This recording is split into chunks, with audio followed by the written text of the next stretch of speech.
With people here from all over the United States, from Canada, West and East, and I think there's actually somebody here from Estonia in Northern Europe.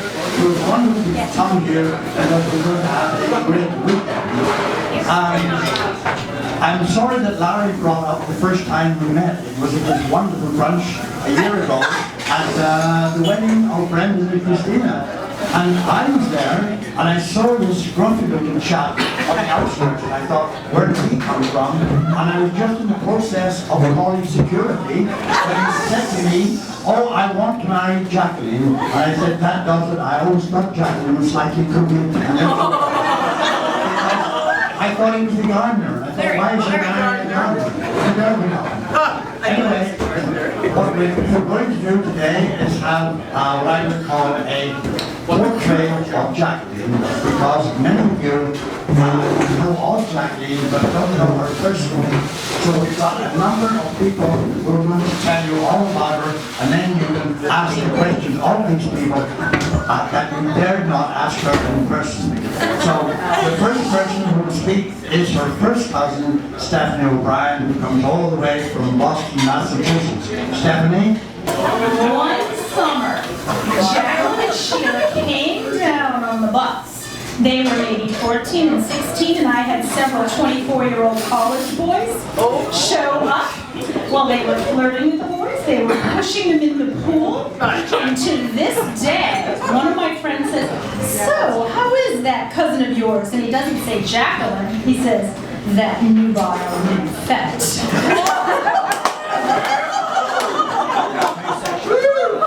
So in certain circles, Jacqueline Benson is actually known as the nubile nymphet. And now we have her sister, who gives the real dirt on Jacqueline. I have lots of notes, so this is sunburn. Yes, sunburn. Anyways, I took a different approach than Stephanie, and I need my notes because I don't have as good as a memory. But I just want to say I had met Larry last year as well at Brendan and Christine's wedding, and he showed up, and my cousin Mark, who he's not here tonight, but we decided to interrogate Larry. So we grilled him, we asked him what his intentions were, we basically answered everything perfectly, and even that night had admitted that he was going to marry my sister. So it was great meeting you last year, Larry, and I'm looking forward to you being my brother-in-law, and with no interrogation this time. So may love grant you many blessings to treasure in your souls from this day forward. A pairing at this moment of two in perfection, playing their own unique soul songs of love, of joy, of gratitude, of sorrow, of pain, and of life circumstance. May this love elevate you both to your highest self and to grow, learn, and teach each other your truths. May this union be blessed with the greatest intentions for all, for the good of each other, and for all your beautiful families. May these partnerships be blessed from the heavens, unleashing love, compassion, and abundance for the rest of your days. May love guide your path together as you walk towards moments like this, moments of love and truth that are etched in our hearts. Cheers to Larry and Jackson. I think Larry has qualities that it's going to make this really work. He has an ability to listen. He has an incredible ability to listen. You can kind of just throw out all your passion, all this stuff to Larry, and he asks you very pinpointed questions without being judgmental, which is very nice. And then he gives you his opinion, but not in a way that is actually telling you to do it. But you do it, because he's told you to do it. But it's the way, it's very respectful. And so as I was thinking on my way here, that's, to me, a fundamental ingredient in a marriage and the recipe for success. So from all of us, we love you, and we love the mother of my shoe man. First of all, I gotta say, the first time I met Larry, he really reminded me of one of my other favorite Jews, also named Larry David. Man, just hilarious guy. But I wish the best of luck to both of you, and I'm so happy that you make my mom good. Happy. Welcome. Thank you. Oh, Larry, don't you look at me when I'm doing this. So, let me just put this in context. I was kind of a lower middle class, poor Norwegian kid at Reed with Larry. We went to Reed College together. He came from kind of Hollywood real estate in LA. And, I was kind of naive.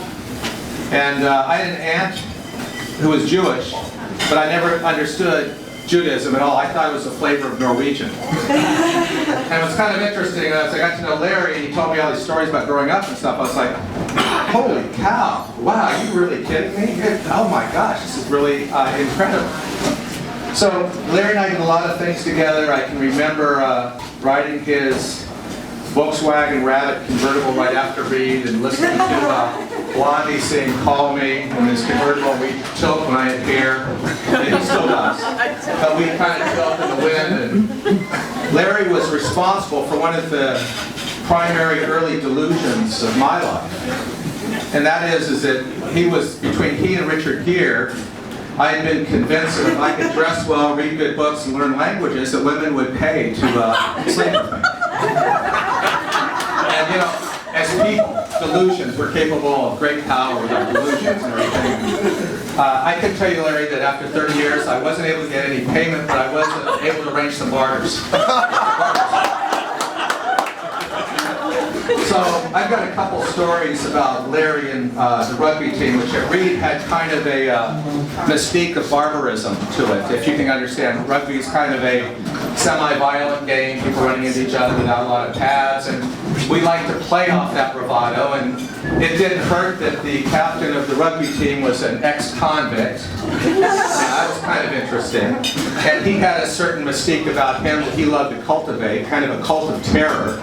And he and I worked together running the team and everything, and Larry came out to a practice, and again I'm wearing these really poor cutoffs with the rugby top and uniform. And he's got these things that look like they're half American male, half Gentleman's Quarterly rugby shorts. And nobody on the team has seen anything like these rugby shorts before. They were incredible. And we're out there and cutoffs and other stuff.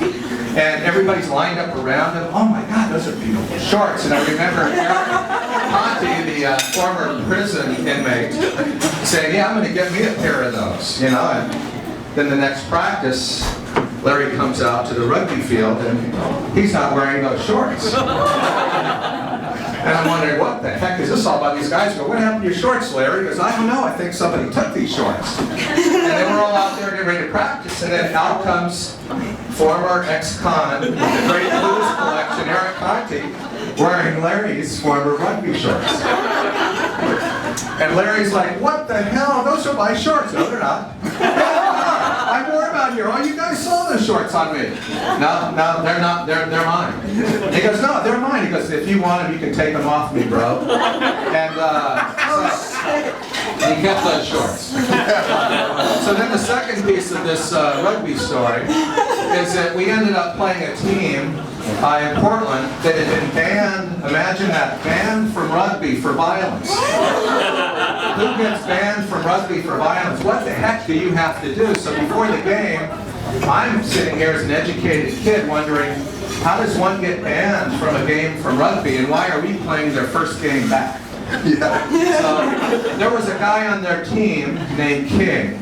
And Larry and I both had a run-in with him. I have a hematoma right here from mistakenly trying to run over him. And Larry got tackled pretty rough one time. It turns out that he used to be a defensive back for the Denver Broncos.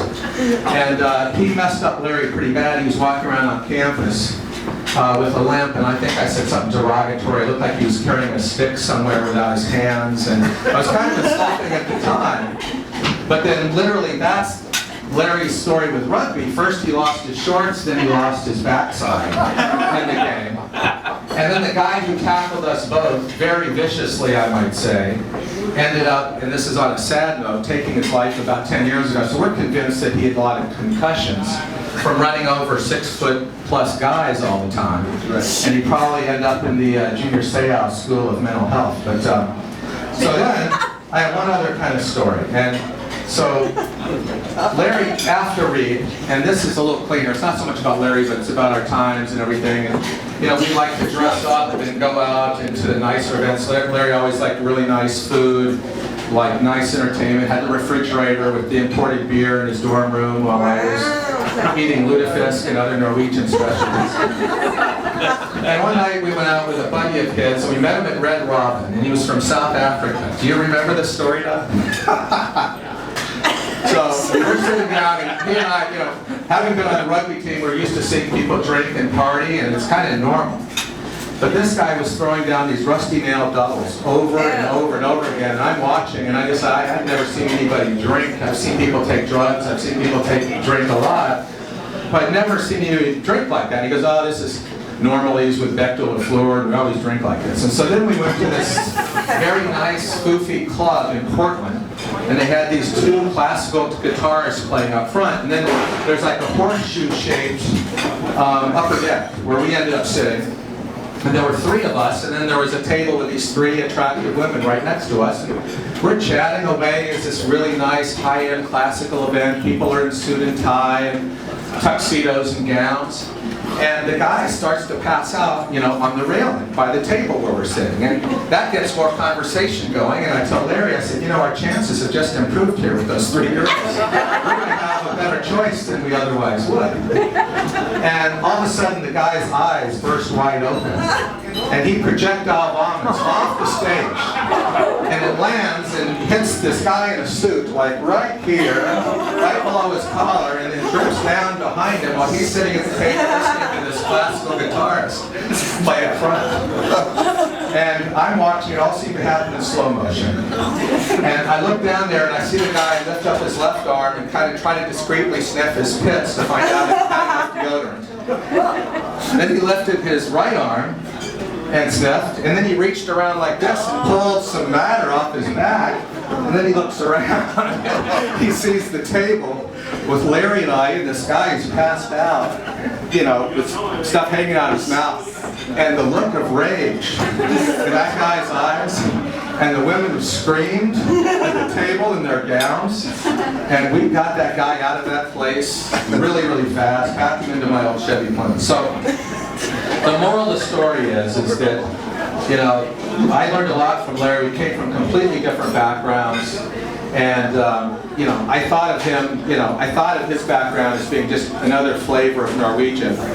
And there was something about his integrity and his ideas about life and who he was that despite our backgrounds, really resonated with me. So he convinced me that he was just another Norwegian coming from a different traditional background. So for that, Larry, thanks a lot. Appreciate it. Thank you.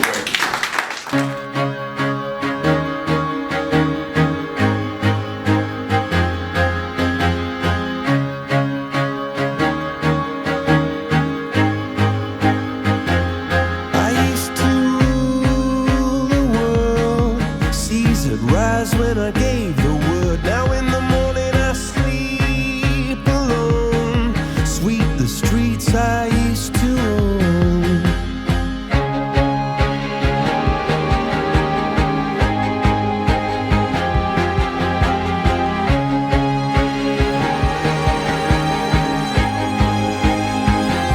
I used to roll the dice, feel the fear in my enemy's eyes. Listen as the crowd would sing. Now the old king is dead, long live the king. One minute I held the key. Next the walls were closed on me, and I discovered that my castle stand upon pillars of salt and pillars of sand. I hear Jerusalem bells are ringing, Roman cavalry choirs are singing. Be my mirror, my sword and shield, my missionaries in a foreign field. For some reason I can't explain, once you've gone it was never an honest word. And that was when I ruled the world. I, Lawrence, take you, Jacqueline, to be my wife, my partner in life and my one true love. my partner in life, and my one true love. I will cherish our union, I will cherish our union love you more each day and love you more each day than I did the day before. than I did today before. I will trust you and respect you, I will trust you and respect you, laugh with you and cry with you, laugh with you and cry with you, loving you faithfully through good times and bad, Loving you faithfully through good times and bad, regardless of the obstacles we may face. regardless of the obstacles we may face. I give you my hand, give you my hand, my heart, My heart and my love and my love from this day forward, from this day forward, or as long as we both shall live. for as long as we both shall live.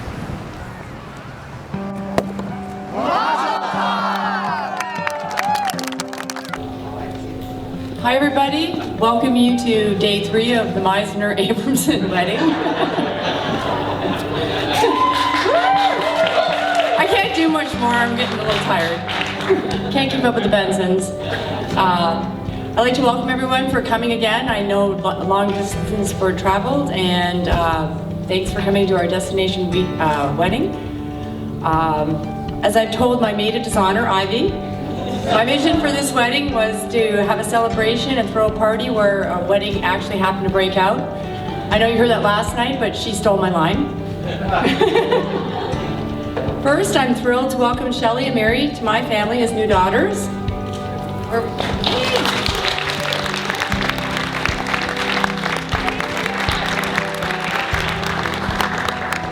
Secondly, I couldn't ask for a nicer, more welcoming mother-in-law in Kenan.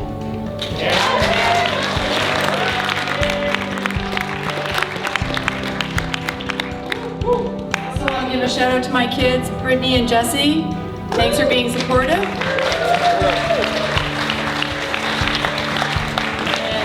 And a little hug and kiss to my grandchild who couldn't be here, but she had an ear infection, so that's okay.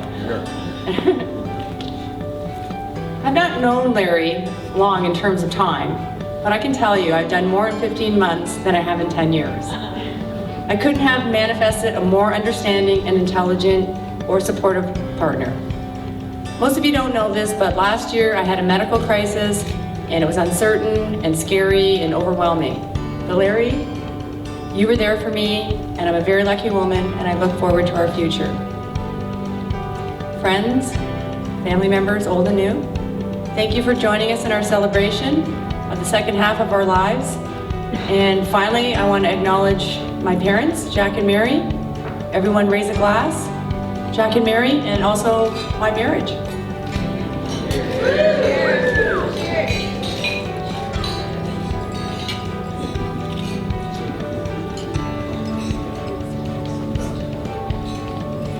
it's my turn.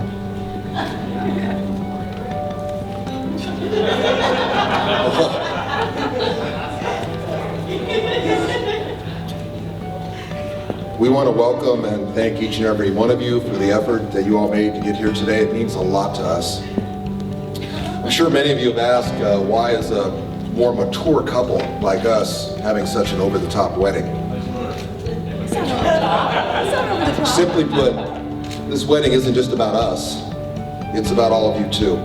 It's a rare opportunity to have such a special occasion to bring all the people that are important in our lives together. And we're really glad you're all here. So thank you so much for celebrating with us. There are a few people I want to recognize in the room. I'm just thrilled to be a part of Jacqueline's family. Jesse and Brittany have been great. I've spent a lot of time with Brittany. I'm spending some time with Jesse. I finally found an eating partner that can stay up with me. Jesse and I hit Phil's today and ate a lot of barbecue. But I'd like to recognize just a couple people from my family for a moment. Mom, you've been a truly amazing parent, allowing me to grow on my own, but always being there for me to provide guidance and unconditional love along the way. While Dad instilled a motor in me that was relentless and never quit, you've given me even a more important gift. You shaped my values. You taught me how to have empathy and truly care for others. Thank you, Mom. I love you.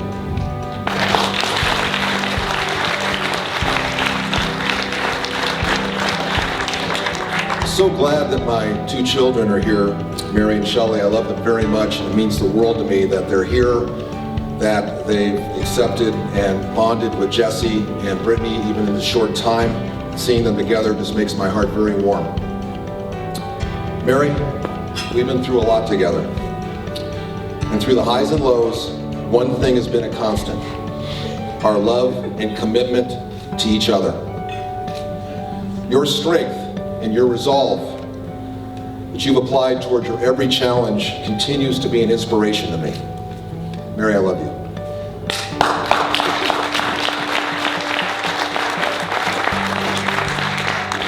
Shelley, thought you were getting off the hook. I so respect your independent thinking and how you truly take the road less traveled. As your father, I've gotten a vicarious thrill to be there alongside you as an observer and sometimes as a coach along the way. I'm just so proud of you. I love you.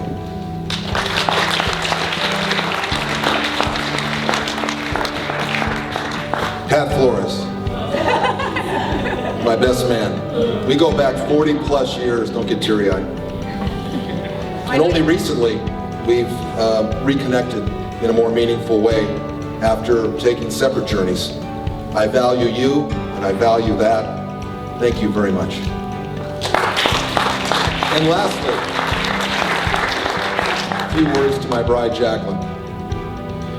First of all, doesn't she look positively radiant tonight?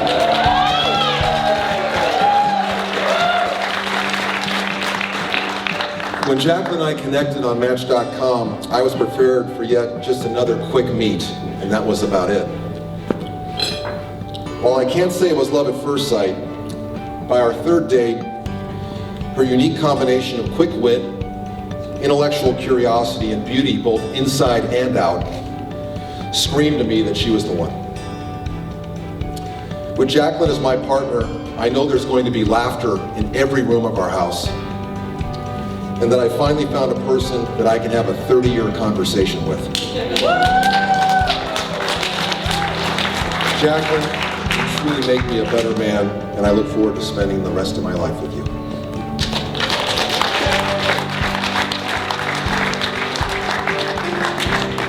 To Jacqueline. You've been on my mind. I grow fonder every day, losing myself in time. Just thinking of your face God only knows why it's taken me so long to let my doubts go. You're the only one that I want. I don't know why I'm scared. I've been here before. Every feeling, every word, I've imagined it all. You'll never know if you never try to forgive your past and simply be mine. I dare you to let me be your one and only. Promise I'm worthy to hold in your arms. So come on and give me the chance. My dad told me when he was first talking about Jackie that she made him take himself less seriously. And honestly, Dad needs that. I am so happy. That is everything he needs in a woman.